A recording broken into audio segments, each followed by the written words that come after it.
नमस्कार विद्यार्थी मित्रांनो, मी प्रोफेसर सुलतान इनामदार आपल्या सर्वांचं स्वागत करतो आजच्या या प्रेझेंटेशनमध्ये, ज्यामध्ये आपण ब्लॉक नंबर 3 हा डिस्कस करणार आहोत, ज्याचं नाव आहे डेव्हलपमेंट्स इन इंटरनॅशनल रिलेशन्स. त्याचा हा पहिला भाग आपण पाहताय की ज्यामध्ये आंतरराष्ट्रीय संबंधामध्ये कोणकोणते डेव्हलपमेंट झालेले आहेत किंवा कोणकोणत्या घटना घडत गेलेल्या आहेत, या सर्व घटनांचा आपण आढावा घेणार आहोत. आणि त्यातलाच जो प्रमुख मुद्दा आहे तो म्हणजे शीतयुद्ध, ज्याला आपण कोल्ड वॉर असं देखील म्हणतो. तर आजच्या या भागामध्ये आपण प्रामुख्याने origins and phases of cold war, म्हणजे शीतयुद्धाची जी सुरुवात आहे, जे उगम आहे, ते कुठून झालं आणि कोणकोणत्या टप्प्यातून हे शीतयुद्ध गेलेलं आहे. आपण पाहतो अनेकदा की शीतयुद्धाचे देखील अनेक टप्पे राहिलेले आहेत आणि त्या टप्प्यांमधून हे शीतयुद्ध गेलेलं आहे. जवळपास आपण पाहतो की दुसरं महायुद्ध संपलं, त्याच्यानंतर इमिजिएटली शीतयुद्ध सुरू झालं, जे की सोव्हिएत युनियनच्या विघटनापर्यंत हे शीतयुद्ध चालू राहिलं. आणि असं मानलं जातं की तिथे शीतयुद्ध संपलं, परंतु त्यानंतर देखील काही घडामोडी घडत राहिल्या की ज्याला आपण अनेकदा न्यू कोल्ड वॉर किंवा न्यू कोल्ड वॉर असं देखील नाव दिले गेले. परंतु जो आपला चर्चेचा भाग असणार आहे तो म्हणजे दुसऱ्या महायुद्धानंतरचा काळ आणि सोव्हिएत युनियनच्या ऱ्हासाचा अगोदरचा काळ, म्हणजे हा जो मधला पूर्ण फेज आहे, हा जो काळ आहे, याच्याबद्दलची चर्चा आपण या आजच्या या प्रेझेंटेशन मध्ये करणार आहोत. आणि आपण पाहिलेलं आहे की जेव्हा शीतयुद्धाची सुरुवात झाली त्यावेळेस खऱ्या अर्थाने हे दोन देश जे होते, ज्याला आपण अमेरिका आणि सोव्हिएत युनियन असं म्हणतो, तर हे दोन देश समोरासमोर येऊन कोणत्याही ठिकाणी एका युद्ध मैदानामध्ये येऊन या दोन्ही देशांनी युद्ध केलेलं नाही. तर यामध्ये प्रामुख्याने काय दिसतं की युद्धजन्य परिस्थिती अनेक वेळा उद्भवली होती. जगाच्या अनेक ठिकठिकाणी अशा प्रकारची परिस्थिती उद्भवली होती, परंतु हॉट वॉर ज्याला म्हणतो आपण एक प्रकारे, किंवा की ज्यामध्ये खऱ्या अर्थाने दोन देश एकमेकांशी भिडतात आणि युद्ध होतो, अशी परिस्थिती मात्र या दोन देशांच्या मध्ये झालेली नाही किंवा निर्माण झालेली नाही. परंतु असं देखील पाहायला मिळतं की या दोन देशांनी जरी एकमेकांच्या विरुद्ध युद्ध पुकारलं नसलं तरी सुद्धा त्यांचे जे समर्थक देश होते, म्हणजे असं म्हणत आपण एका बाजूला सोव्हिएत युनियनचे काही समर्थक देश आहेत आणि अमेरिकेचे काही समर्थक देश आहेत, आणि हे जे समर्थनामध्ये आलेले देश आहेत, हे देश मात्र खऱ्या अर्थाने इथे युद्धामध्ये सामील झाल्याचं पाहायला मिळतं.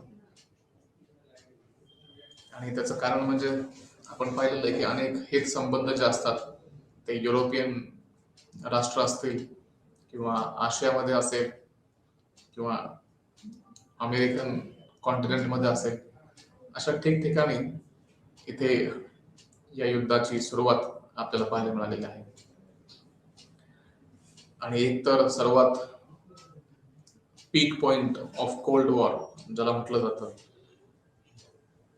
की ज्यामध्ये हे असं निश्चितपणे मानलं जात होतं की आता दोन महासत्तांच्या मध्ये युद्ध होणं स्वाभाविक आहे आणि आता युद्ध होईलच, अशा प्रकारची परिस्थिती निर्माण झाली होती. ती म्हणजे 1962 मध्ये 1962, द फेज ऑफ 1962, की ज्यामध्ये क्युबन मिसाईल क्रायसिस हा एक प्रकारचा संकट निर्माण झाला होता, जिथे अमेरिका आणि रशिया किंवा सोव्हिएत युनियन हे कोणत्याही क्षणी एकमेकांच्या विरुद्ध युद्ध पुकारतील अशी एक भावना त्यावेळेस होती.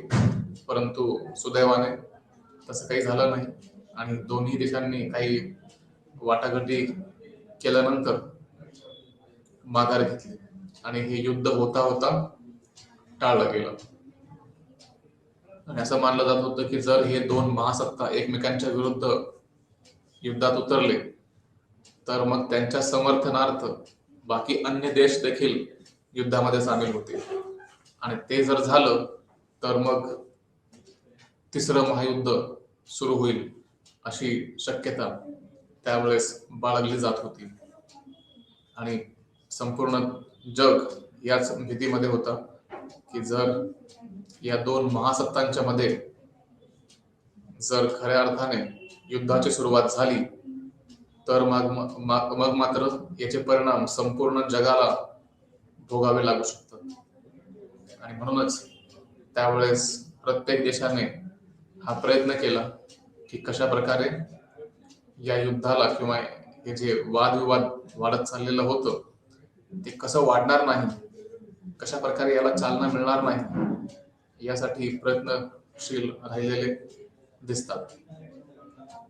तर एकंदरीत हा एक आढावा आहे आणि आता आपण खऱ्या अर्थाने पाहूयात की याची सुरुवात नेमकी कुठून आणि कशा पद्धतीने झालेली आहे. जेव्हा आपण शीतयुद्धाबद्दल बोलतो त्यावेळेस हे दोन महासत्तांमधील एक प्रकारचं शत्रुत्व आहे, परंतु त्यापेक्षाही जास्त ज्याला म्हणू आपण की शत्रुत्व जर असेल तर कदाचित ते युद्धाच्या मैदानावरती आपल्याला त्यांचं द्वंद्व पाहायला मिळू शकतं, युद्ध पाहायला मिळू शकतं. परंतु प्रत्यक्षामध्ये मात्र हे दोन देश युद्धाच्या मैदानावरती उतरले नाही, परंतु युद्धाच्या क्षेत्रापलीकडे युद्धाचं मैदान सोडून बाकी जितके क्षेत्र उपलब्ध आहेत त्या सर्व क्षेत्रावरती किंवा त्या सर्व क्षेत्रामध्ये हे या दोन देशांचं एक प्रकारचं शॅडो वॉर चालू होतं की ज्यामध्ये हे एकमेकांच्या विरुद्ध किंवा एकमेकांच्या पुढे जाण्याच्या शर्यतीमध्ये सतत कार्यरत होते. आणि तो जो काळ म्हटला जातो तो म्हणजे 1945 ते 1990. याचं कारण म्हणजे आपण पाहिलेलं आहे की पहिलं महायुद्ध हे 1914 ते 1918 या कालखंडामध्ये लढलं गेलं. त्याच्यानंतर जवळपास 20 वर्षांचा काळ गेला आणि नंतर 1939 मध्ये दुसऱ्या महायुद्धाची सुरुवात झाली आणि जवळपास 6 वर्ष हे महायुद्ध चालू राहिलं आणि शेवटी 1945 मध्ये या दुसऱ्या युद्धाची सांगता झाली, म्हणजे खऱ्या अर्थाने ते संपलं असं आपण म्हणू शकतो.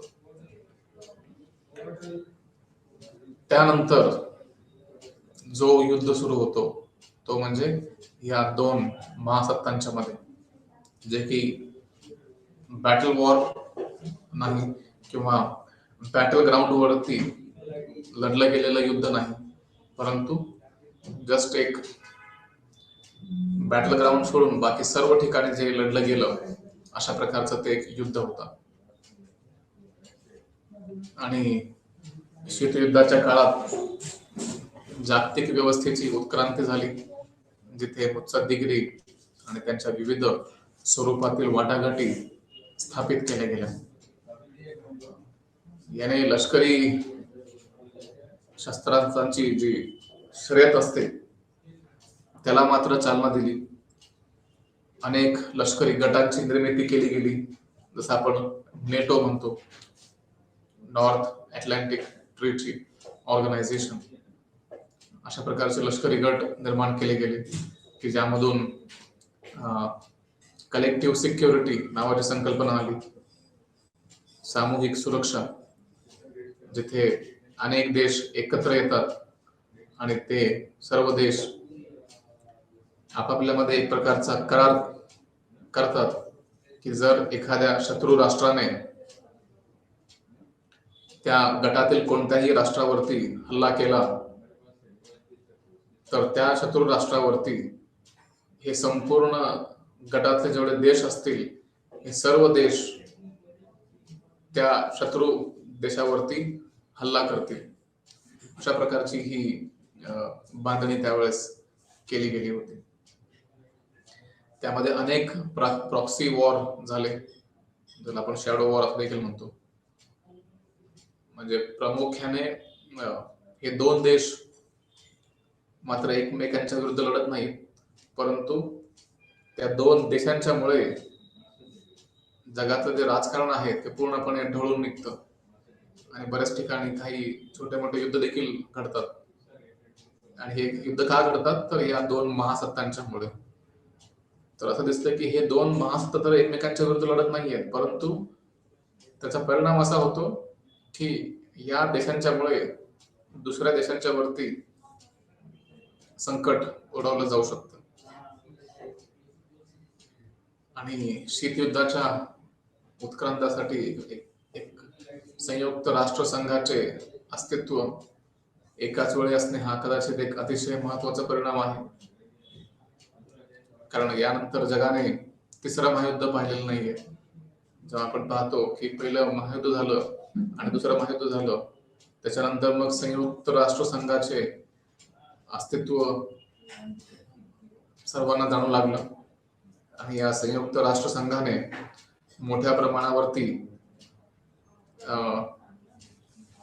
अनेक राष्ट्र एकमेकांच्या विरुद्ध जाणार नाहीत, एकमेकांच्या विरुद्ध लढणार नाहीत यासाठी प्रयत्नशील आहे. आणि त्यामुळेच मग असं दिसतं की या संयुक्त राष्ट्र संघाच्या निर्मितीमुळे एक प्रकारे युद्धासाठी जी चालना दिली जायची ती मात्र कालांतराने कमी होत गेली. आणि असे म्हटलं जाते की आजचे समकालीन जग हे 1945 पूर्वीच्या जगापेक्षा पूर्णपणे वेगळे आहे आणि गतिमान आहे. याचं कारण 1945च्या पूर्वी अशी कोणती आंतरराष्ट्रीय संघटना जी मजबूत असेल, बळकट असेल, जे संपूर्ण जगावरती नियंत्रण ठेवू शकेल अशा प्रकारची संघटना अस्तित्वात नव्हती. काही संघटना होत्या ज्यांनी प्रयत्न केला, परंतु त्यांना मात्र यश मिळालं नाही. आणि त्यामुळे मग शेवटी 1945च्या पूर्वीचा आणि नंतरचा जो काळ असतो या दोघांमध्ये खूप अंतर असल्याचं पाहायला मिळतं.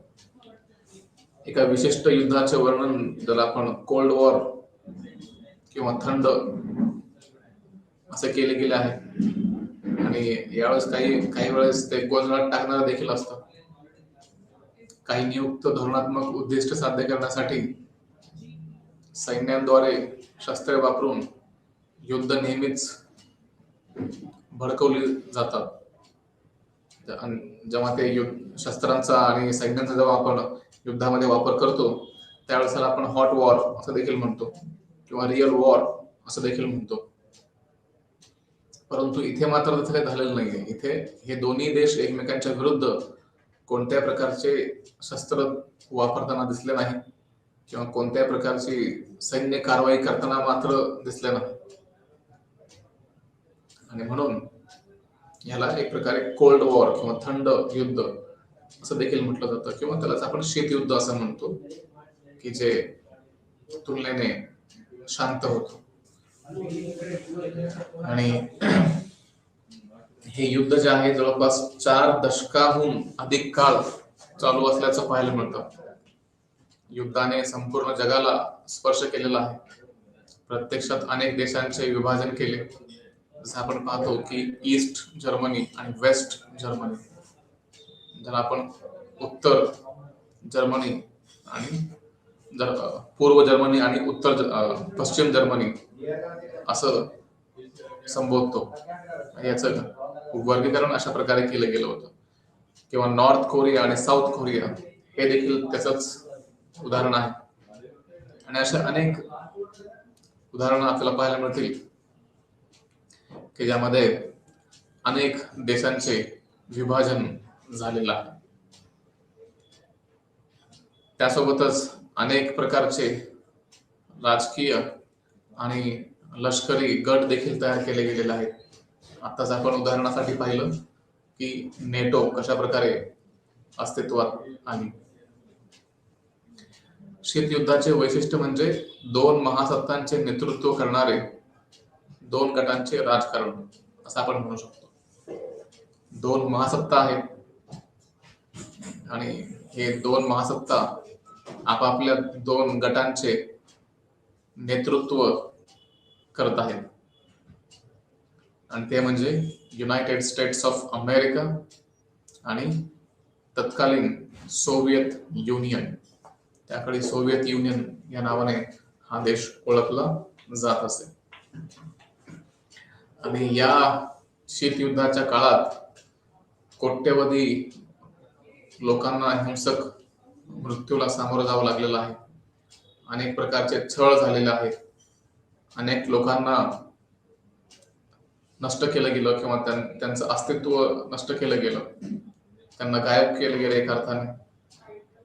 असे अनेक वेगवेगळ्या प्रकारचे त्रास अनेक लोकांना सहन करावं लागलेला आहे.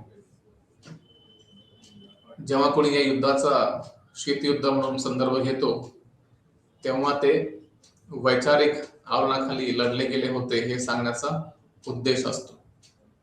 म्हणजे आपण जेव्हा शीतयुद्ध असं म्हणतो तर शीतयुद्ध का म्हणतो त्याला? कारण आपण कोणत्याही युद्धाच्या मैदानावरती लढलेलो नाही, परंतु वैचारिक दृष्ट्या मात्र अनेक वेळा ही युद्ध पाहायला मिळालेली आहेत. जवळपास 1945 ते 1990 या काळामध्ये वैचारिक आवरणाखाली वैचारिक दृष्टिकोनातून हे युद्ध लढले गेल्याचं पाहायला मिळतं. युद्धात दोन परस्पर विरोधी राजकीय विचारसरणी आणि जागतिक दृष्टिकोन यांच्यात तीव्र स्पर्धा दिसून आलेली आहे. हे जेव्हा युद्ध झाले त्यावेळेस परस्पर विरोधी त्यासोबतच जी विचारसरणी होती त्यामध्ये देखील खूप मोठा अंतर होता. एका बाजूला भांडवलवाद किंवा भांडवलशाही आणि दुसऱ्या बाजूला समाजवाद किंवा समाजशाही समाजवादी राज्य. तर एका बाजूला भांडवलवाद, दुसऱ्या बाजूला समाजवाद. या दोन्ही संज्ञांमध्ये सामाजिक, आर्थिक, राजकीय आणि सांस्कृतिक संघटनांच्या दोन भिन्न रूपांच्या विस्तृत अभिव्यक्ती पाहायला मिळतात. दुसऱ्या शब्द जर सांगायचं म्हटलं तर भांडवलशाही उदारमतवादी लोकशाही आणि मुक्त बाजार अर्थव्यवस्थेसाठी उभी राहिलेली आहे, तर समाजवादाने राज्य किंवा राज्याची मालकी, कामगारांचे हक्क आणि समतावादी व्यवस्थेचा प्रयत्न केलेला आहे. म्हणजे आपण इथं पाहू शकतो की जे उदारमतवादी किंवा भांडवलशाही व्यवस्था आहे ती मुक्त बाजार पेठांच्या बाजूने उभी राहते आणि दुसरी जी बाजू आपण पाहतो ती म्हणजे समाजवादी. आणि या समाजवादाने कामगारांचे जे हक्क आहेत त्याच्याबद्दल आपली भूमिका मांडलेली आहे. समतावादी दृष्टिकोन देखील ठेवलेला आहे की जेणेकरून समाजामध्ये कशा प्रकारे समता आणली जाऊ शकेल याच्याबद्दलचा प्रयत्न इथं समाजवादामध्ये होताना पाहायला मिळतो. त्यासोबतच जे कामगारांचे हक्क आहेत ते कशा प्रकारे अबाधित ठेवता येतील याचा देखील इथे प्रयत्न केला जातो. आणि म्हणून या युद्धाचा एक प्रकारे म्हणूयात की वैचारिक स्वरूप आपण पाहू शकतो. आणि या वैचारिकतेमुळेच या युद्धाला आपण शीतयुद्ध असं म्हणतो. या वैचारिक आधार आणि गटातील शत्रुत्वाने युद्धाच्या निरीक्षकांना प्रभावित केले की शीतयुद्ध किंवा कोल्ड म्हणून याला पात्रता एक प्रकारची मिळाली आणि युद्ध करणाऱ्या छावण्यांमधील थेट लष्करी संघर्षाचा समावेश इथे मात्र नव्हता. यामुळे अनेकांनी शीतयुद्धाला नॉन मिलिटरी किंवा असैनिक संघर्ष म्हणून पाहिलेला आहे. जेव्हा आपण शीतयुद्धाची उत्पत्ती पाहतो किंवा इतिहास पाहतो त्यावेळेस भूराजकीय आणि वैचारिक या दोन गटांच्या मध्ये याची विभागणी करणं क्रमप्राप्त ठरतं.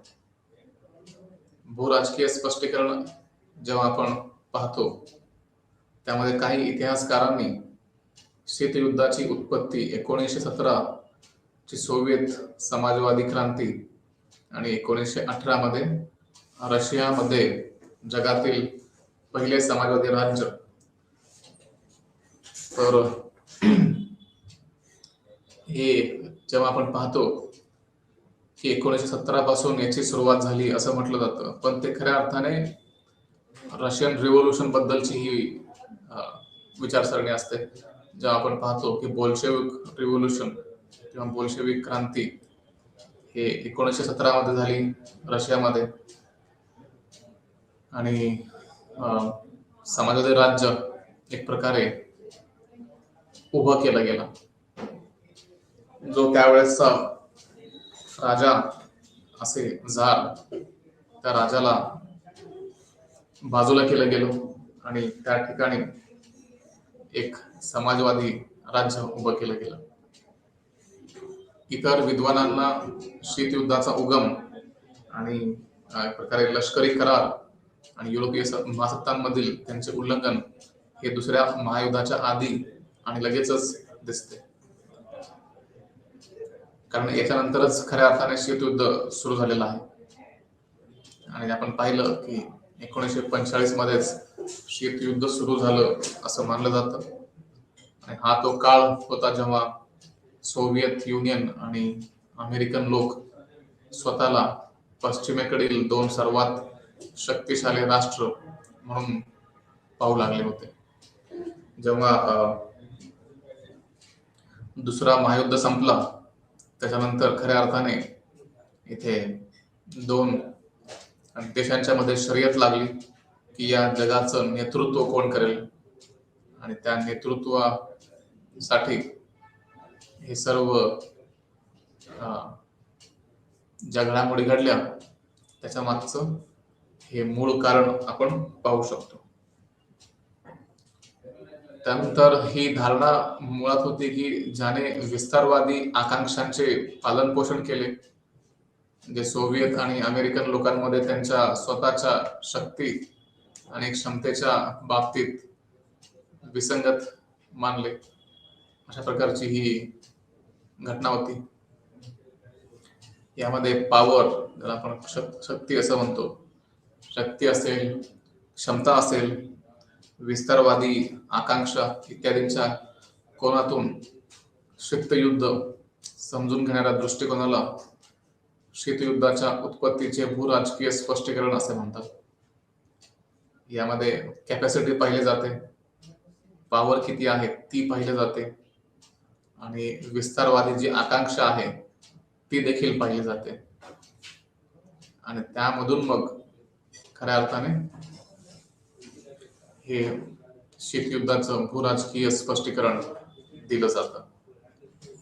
हे देखील शीतयुद्धाच्या उत्पत्तीचे दुसरे महायुद्धानंतरचे दृश्य आहे. 1945च्या युद्धाच्या शेवटी युनायटेड किंगडम आणि फ्रान्स सारख्या महत्वाच्या शक्तींसह युनायटेड स्टेट्स आणि सोव्हिएत युनियन या दोनच महासत्ता होत्या ज्या लष्करी दृष्ट्या कमकुवत झाल्या आणि एक प्रकारे त्याला म्हणतो आपण नंतर कमकुवत झाल्या आणि त्यामध्ये अनेक बदल होत गेले. हा जो देश होता युनायटेड किंगडम आणि फ्रान्स,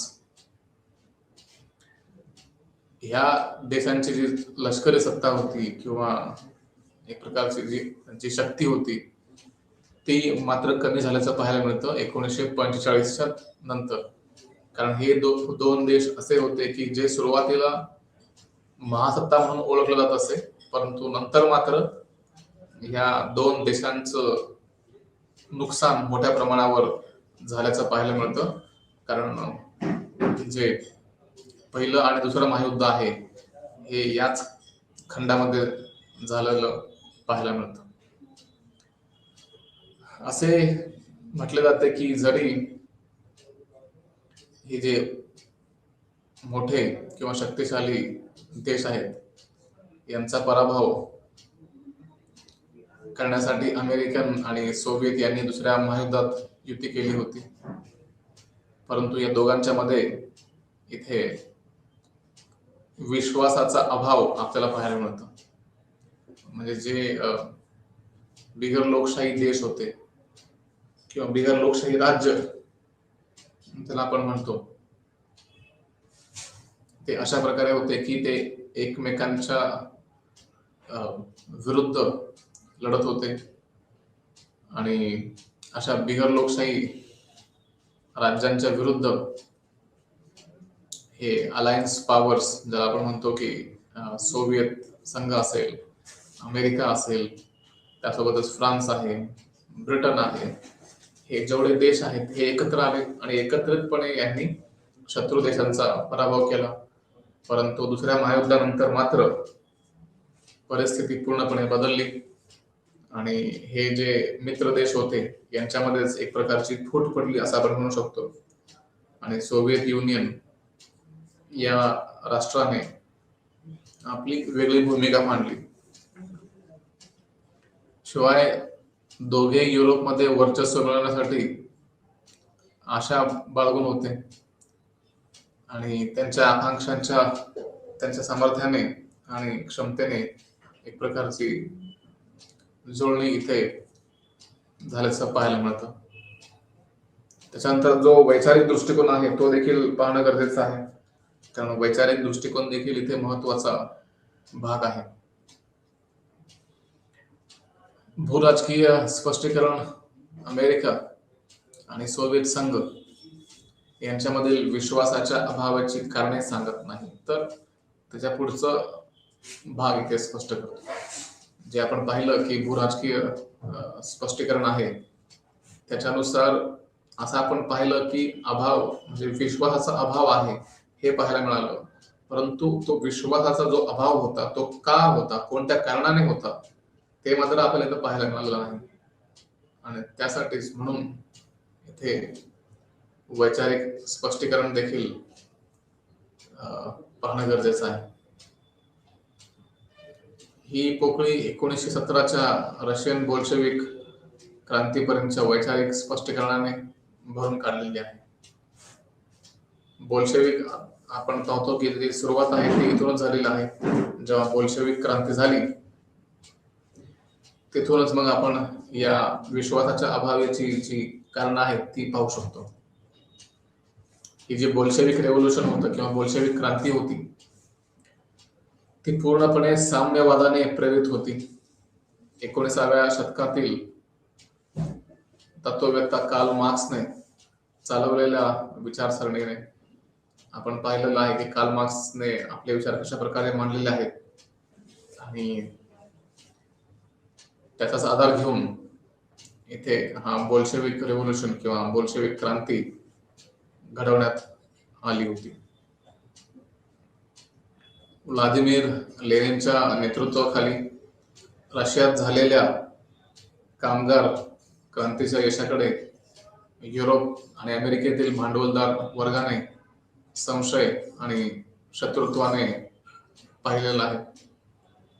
लेनिनने कामगारांना एकत्रित केलं आणि या कामगारांच्या मदतीने रशियामध्ये क्रांती घडवून आणली आणि ही क्रांती पाहून अमेरिकेतील जे भांडवलदार वर्ग होता त्या वर्गांच्या मनामध्ये एक प्रकारचा संशय येऊ लागला, कारण भांडवलदार वर्गाची विचारसरणी पूर्णपणे वेगळी आणि रशियन रिव्होल्युशन मध्ये जे नेतृत्व करत होते ते म्हणजे लेनिन आणि अन्य नेते, त्यांची विचारसरणी ही पूर्णपणे वेगळी होती. आणि तेव्हापासून खऱ्या अर्थाने या दोन देशांच्या मध्ये विश्वासाचा अभाव असल्याचं पाहिलं जाऊ शकतं. सर्वात महत्वाचे म्हणजे समाजवादी क्रांतीच्या यशाने कामगार, शेतकरी आणि इतर सर्व शोषित वर्ग आणि दबलेल्या आणि वसाहतीत लोकांना एक शक्तिशाली आणि ऐतिहासिकदृष्ट्या एक महत्वाचा संदेश दिला गेला. इथे कामगार आणि अन्य जे कामगार काम करत होते त्यांना एक प्रकारचा संदेश दिला गेला की जेवढे शेतकरी आहेत, कामगार आहेत, जेवढे शोषित लोक आहेत, या सर्वांना एक संदेश इथून दिला गेला की या देशामध्ये कामगारांची सत्ता आणली गेलेली आहे आणि त्यामुळे कामगारांच्या हिताचे निर्णय जे असतील ते इथे घेतले जातील, अशा प्रकारचा एक संदेश या क्रांतीच्या माध्यमातून दिला गेला होता. भांडवलशाही आणि तिचा उपनिरीक्षक वसाहतवाद आणि साम्राज्यवाद उलथून टाकणे आणि शोषित वर्ग आणि लोकांची मुक्तता करणे शक्य आहे, हा संदेश इथून दिला गेला. खऱ्या अर्थाने इथे आपण पाहिलं की जे भांडवलदार वर्ग आहे तो या गोष्टींचं निरीक्षण करत होता आणि इथे जेव्हा आपण साम्राज्यवादाबद्दल बोलतो ते साम्राज्यवाद उलथून टाकण्यामध्ये इथे कामगार वर्गांना यश प्राप्त झालं होतं. सोव्हिएत युनियनच्या क्रांतीने भारतासह वसाहतींमधील लोकांना खूप प्रेरणा दिली.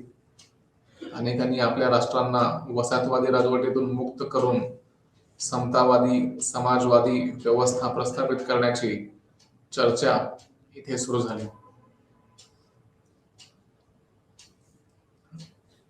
जे भारतीय नेते होते किंवा जे इंडिपेंडन्सच्या अगोदर म्हणजे स्वातंत्र्य मिळण्याच्या अगोदर जे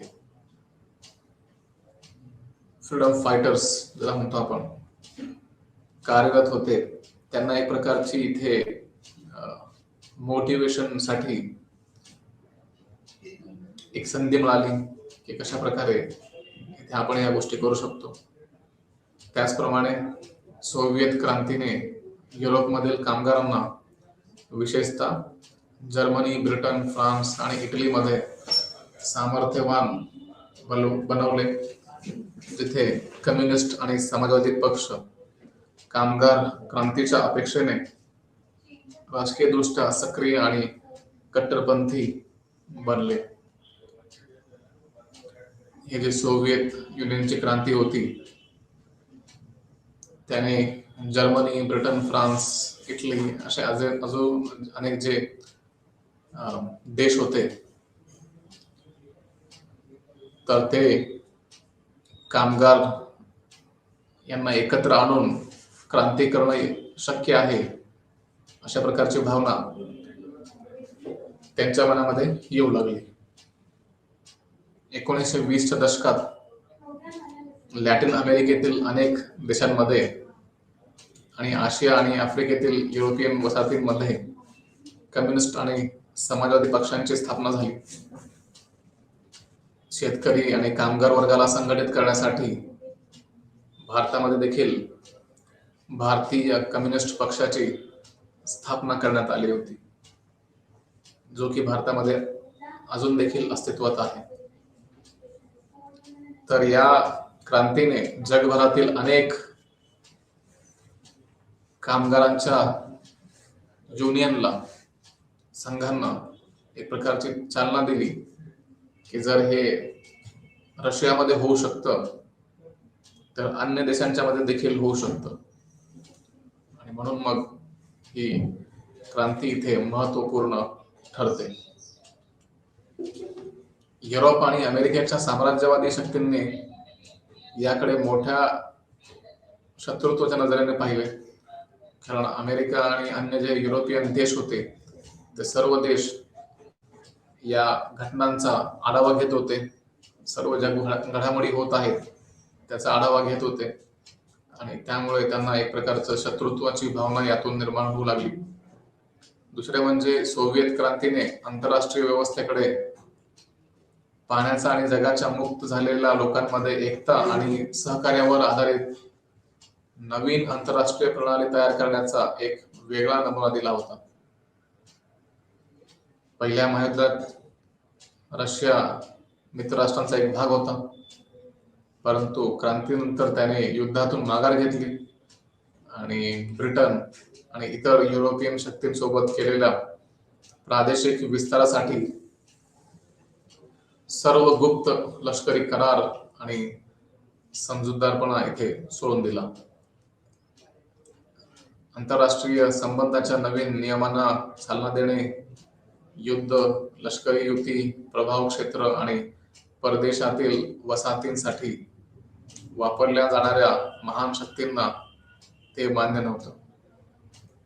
पहिल्या महायुद्धामधून सोव्हिएत युनियनने माघार घेतल्याने युरोपीय साम्राज्य शक्तींनी अमेरिकेला रशियामध्ये लष्करी हस्तक्षेप करण्याची विनंती केली.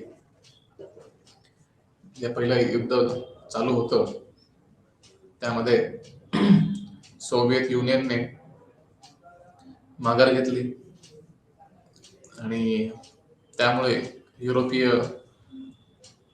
साम्राज्यवादी शक्तींनी अमेरिकेला रशियामध्ये लष्करी हस्तक्षेप करण्यास विनंती देखील केली होती, कारण त्यांना माहित होतं की जर कम्युनिस्ट सरकार रशियामध्ये आली तर हे भांडवलशाही लोकांसाठी डोकेदुखी ठरू शकते आणि म्हणून त्यांनी अशा प्रकारची एक मागणी केल्याचं पाहायला मिळतं. रशियन क्रांतीने वसाहतवादी लोकांमध्ये मोठा उत्साह आणि आशा निर्माण केली होती. रशियन क्रांतीने वसाहतवादी लोकांमध्ये एक प्रकारचा उत्साह निर्माण केला होता, ज्याला आपण उपनिवेशक मालकांसाठी हे धोकादायक आणि अस्वीकार्य होतं, कारण त्यांची जी सत्ता आहे ती साम्राज्यवादावरती अवलंबून होती. अमेरिकेने त्यांची एक मोहीम चालवली आणि इतर मित्र राष्ट्रांच्या सैन्याने अशा प्रकारे 1918 मध्ये सोव्हिएत युनियन मध्ये हस्तक्षेप केला आणि अशा प्रकारचा हस्तक्षेप अनेक वर्ष चालू राहिला. या मित्र राष्ट्रांच्या लष्करी हस्तक्षेपाला वैचारिक औचित्य देण्यात आले. असे म्हटले गेले की बोल्शेविक क्रांती अमेरिकन लोकांनी स्वतःचा दावा केलेल्या स्वातंत्र्याच्या मूल्यांच्या विरोधी होती आणि रशियन क्रांती सर्वत्र स्वातंत्र्य आणि लोकशाहीला धोका आहे अशा प्रकारे म्हटलं गेलं. लोकशाही आणि मानवी हक्कांना नकार देणारा एकाधिकारशाही म्हणून समाजवाद संबोधला गेला. 1945 नंतरच्या महासत्तांमध्ये वैचारिक विरोध आणि राजकीय शत्रुत्व कायम राहिले आणि दोघांमधील विश्वासाचा अभाव वाढण्यास येथे हातभार लागला. ब्रिटनचे माजी पंतप्रधान विन्स्टन चर्चिल यांच्या 1946च्या लोखंडी पडद्यावरील भाषण, ज्याला आपण आयर्न कर्टन असं म्हटलं जातं, या भाषणाने आणि अमेरिकेने जपानवर अणुबॉम्ब टाकल्याने दोन महासत्तांमधील वैचारिक वाद हा टोकाचा बनला. शीतयुद्धाच्या उगम आणि वैचारिक अर्थाने 1945 पूर्वीचा होता आणि त्यामुळे त्यांचे अवशेष 1990 नंतरच्या जगात राहतील असे मानले जात होते. अमेरिकेत बोलताना आणि अमेरिकन राष्ट्राध्यक्ष हॅरी ट्रुमन यांच्यातील सामील झालेल्या चर्चिलने घोषित केले की बाल्टिक मधील स्टेटन पासून ते ऑड्रियाटिक मधील ट्रायस्टे पर्यंत संपूर्ण खंडात लोखंडी पडदा उतरला आहे. चर्चिलने लोखंडी पडदा भाषण किंवा आयरन कर्टन हा जो भाषण आहे, शीतयुद्धातील सुरुवातीच्या काळातलाच एक भाग आहे. चर्चिलने कम्युनिस्ट फिफ्थ कॉलम्स बद्दल देखील सांगितलं. संपूर्ण पश्चिम आणि दक्षिण युरोपमध्ये हे कार्यरत होतं. त्यांनी आशिया आणि आफ्रिकेतील युरोपियन वसाहतींना साम्यवादाच्या धोक्याबद्दल सांगितले, जे त्यांच्या स्वातंत्र्य आणि मुक्तीसाठी लढत होते. शेवटी चर्चिलने अमेरिकेला साम्यवादाने जगाला निर्माण केलेल्या धोक्याविरुद्ध मुक्त जगाचे नेतृत्व करण्यास सांगितले. अमेरिकेने पाश्चिमात्य देशांचे नेतृत्व केले. अर्ध्या शतकाहून किंवा शतकांपासून संपूर्ण जगातून साम्यवाद समाविष्ट आणि रोल बॅक करण्याचा निर्धार केला, म्हणजेच नष्ट करण्याचा निर्धार केला. आणि हा निर्धार शीतयुद्ध, संबंधित हस्तक्षेप आणि युद्धांचा सार बनला. सुरुवात आणि आपण जर टप्पे पाहण्याचा प्रयत्न केला तर त्यामध्ये कशा प्रकारे सुरुवात झाली आणि त्याची वाढ शत्रुतांमध्ये कशी झाली ते आपण पाहूया. 1945 मध्ये क्रिमियाच्या याल्टा आणि जर्मन शहर पॉट्सडॅम येथे झालेल्या परिषदा जर्मनीमध्ये आणि जर्मन सैन्याने व्यापलेल्या पूर्व युरोपीय राज्यांच्या मध्ये युद्धानंतरच्या परिस्थितीला सामोरे जाण्यासाठी प्रभावी फ्रेमवर्क देऊ शकले नाही. जर्मनी आहे, ब्रिटन आहे, फ्रान्स, सोव्हिएत युनियन आणि युनायटेड स्टेट्स यांच्या नियंत्रणाखाली प्रत्येकी 4 व्यवसाय झोन मध्ये विभागले गेले. दुसरीकडे युनायटेड स्टेट्स आपल्या मित्र राष्ट्रांना, विशेषतः सोव्हिएत युनियनच्या मदतीशिवाय अणुयंत्राचा स्फोट केला आणि त्यापैकी 2 आपण पाहिलं आहे, हिरोशिमा आणि नागासाकी या 2 शहरांवरती 1945 मध्ये हा अणुबॉम्ब हल्ला केला गेला. आणि यातून खऱ्या अर्थाने अमेरिकेची जी शक्ती आहे त्याचं प्रदर्शन संपूर्ण जगासमोर झालं. हे अमेरिकन सामर्थ्याचे अभूतपूर्व प्रदर्शन होते, ज्यामुळे त्यांची महासत्ता म्हणून ओळख झाली आणि सोव्हिएतच्या नजरेत तिची विश्वासार्हता कमी झाली. कारण इथे अमेरिकेने रशियाला विश्वासात न घेता अणुवस्त्रांची निर्मिती केली आणि हे अणुवस्त्र अमेरिकेने वापरले देखील, परंतु याची कुठेही रशियाला भनक देखील झाली नव्हती.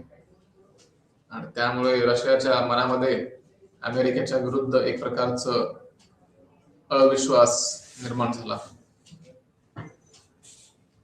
दरम्यानच्या काळात अमेरिकेची अर्थव्यवस्था खूप वेगाने विस्तारत होती आणि सर्व युद्धग्रस्त युरोपियन राज्यांच्या एकत्रित आर्थिक ताकदीला मागे टाकले होते.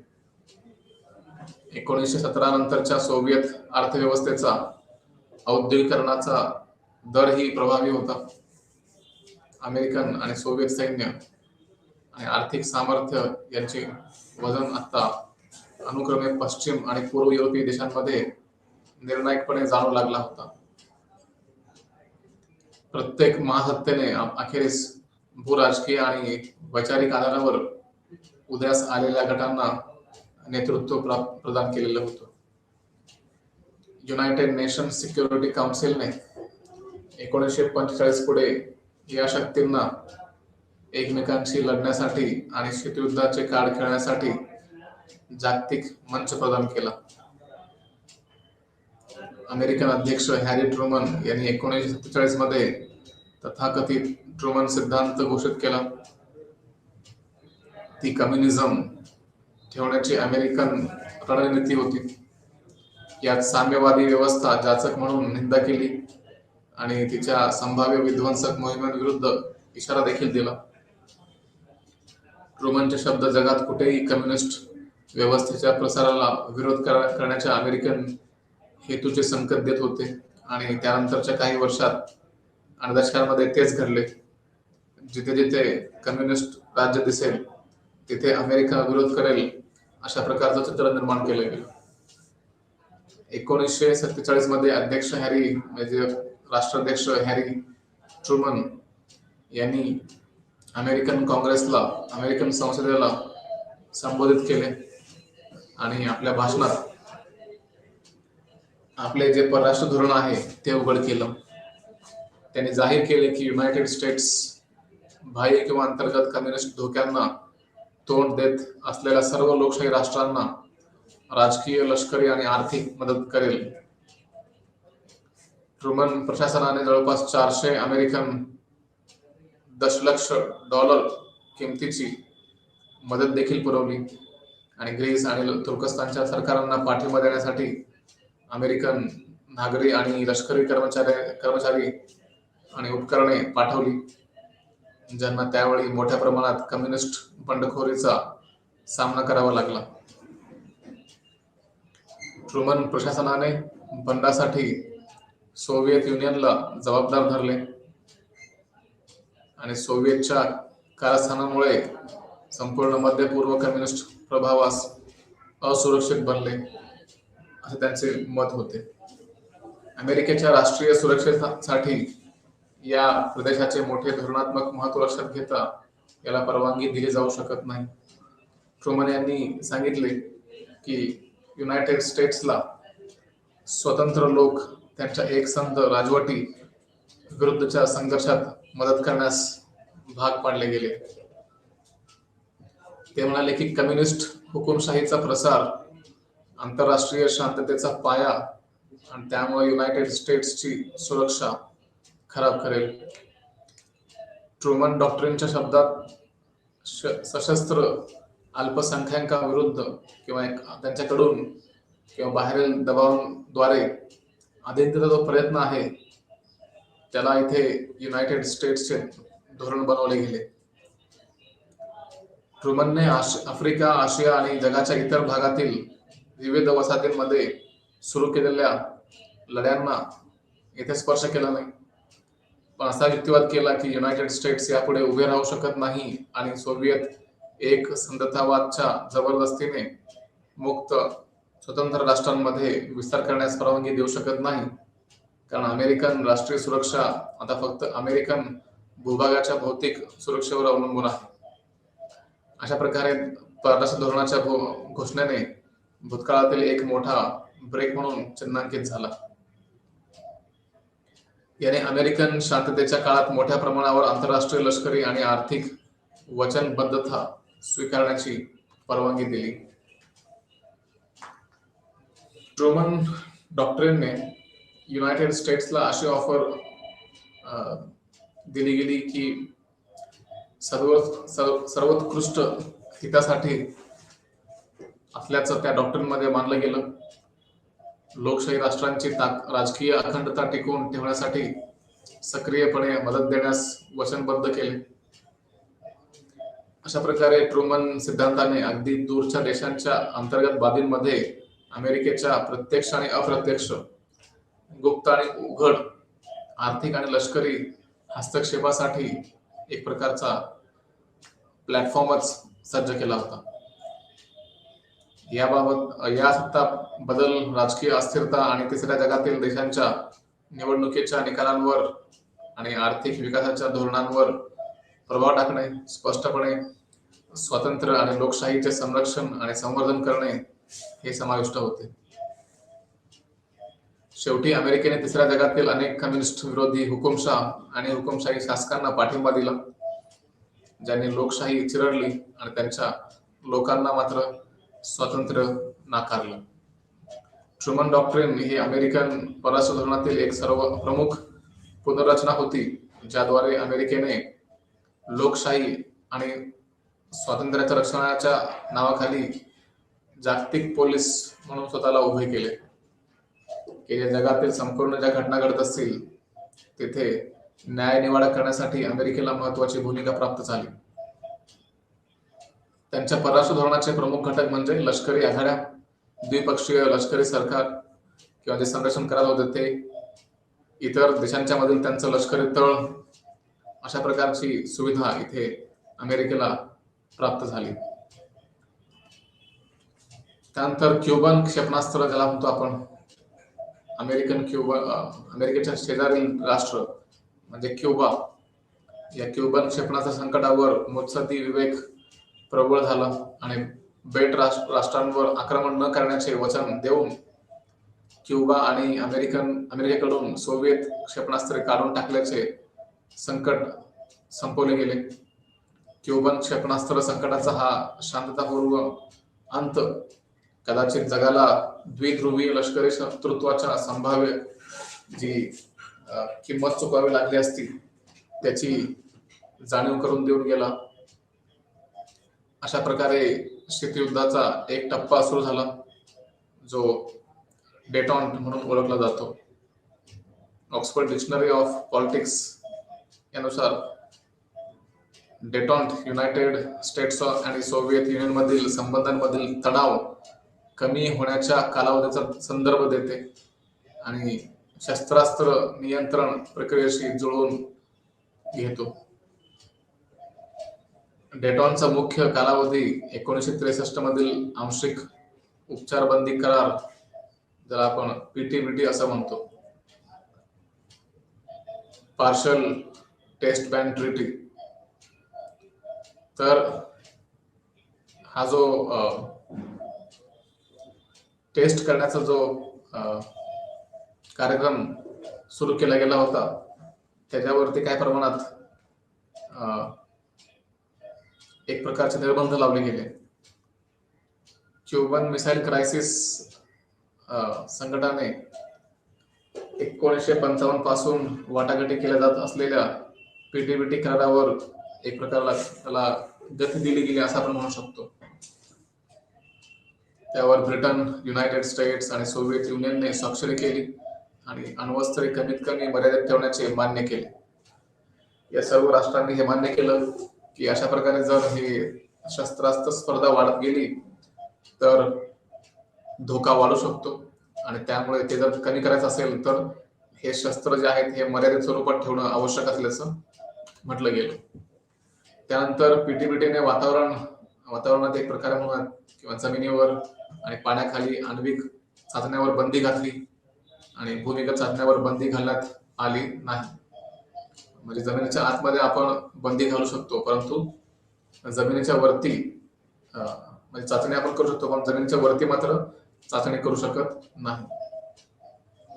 सर्वसमावेशक चाचणी बंदी करार, ज्याला आपण CTBT असं म्हणतो, अंतर्गत 1996 मध्येच भूमिगत चाचणीवर बंदी घालण्याची चर्चा यशस्वी होऊ शकली.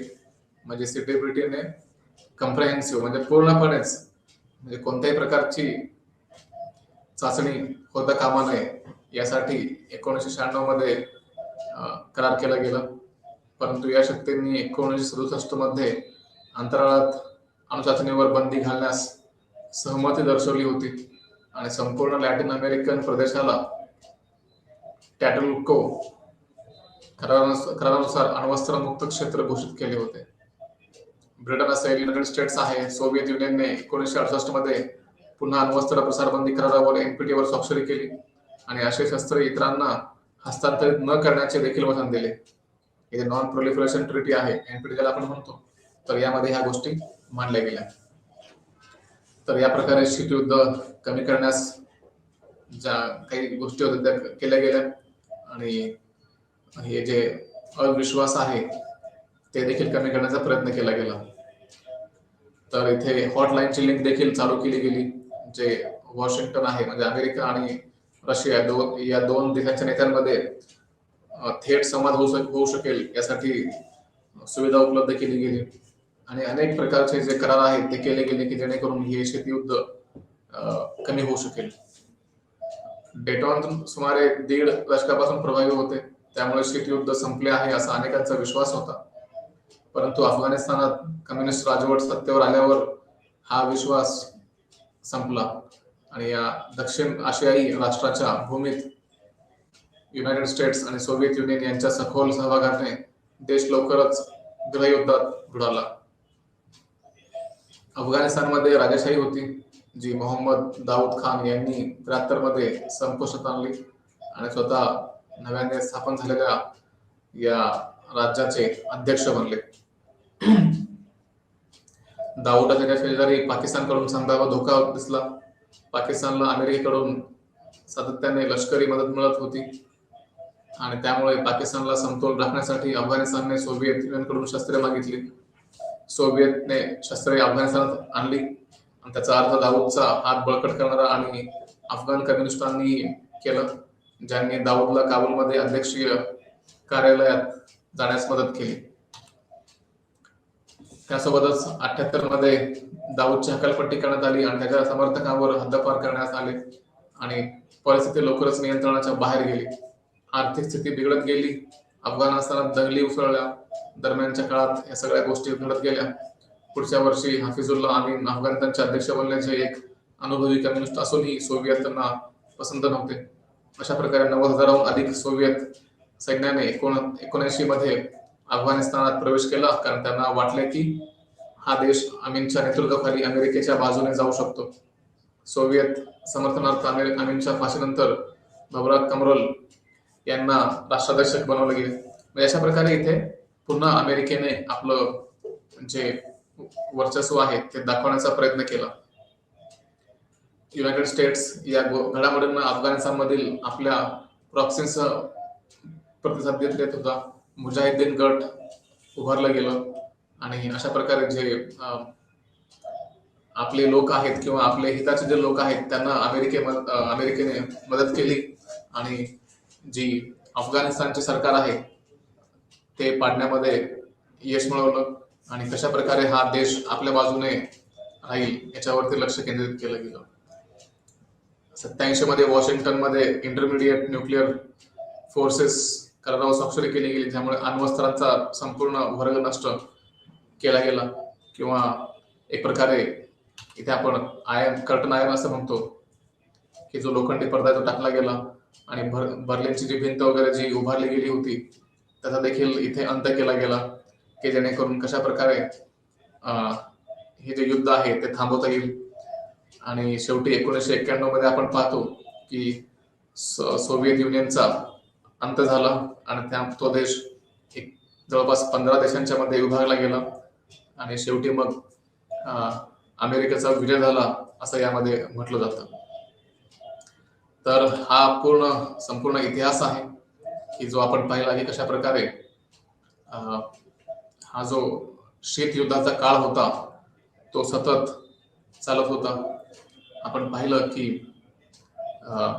असा एक काळ आला की ज्यामध्ये अशी परिस्थिती उद्भवली किंवा असं पाहायला मिळालं की शीतयुद्ध संपलेलं आहे, परंतु तसं झालं नव्हतं. तो शीतयुद्ध संपला 1991 नंतर खऱ्या अर्थाने ज्याला आपण म्हणूयात. आणि त्यानंतर देखील आपण पाहतो की न्यू कोल्ड वॉर म्हणून देखील ओळखलं जातं त्याच्यानंतरचा फेज. तर त्याबद्दलची जी माहिती असेल आपण ते पुढील भागामध्ये घेऊया. तोपर्यंत धन्यवाद.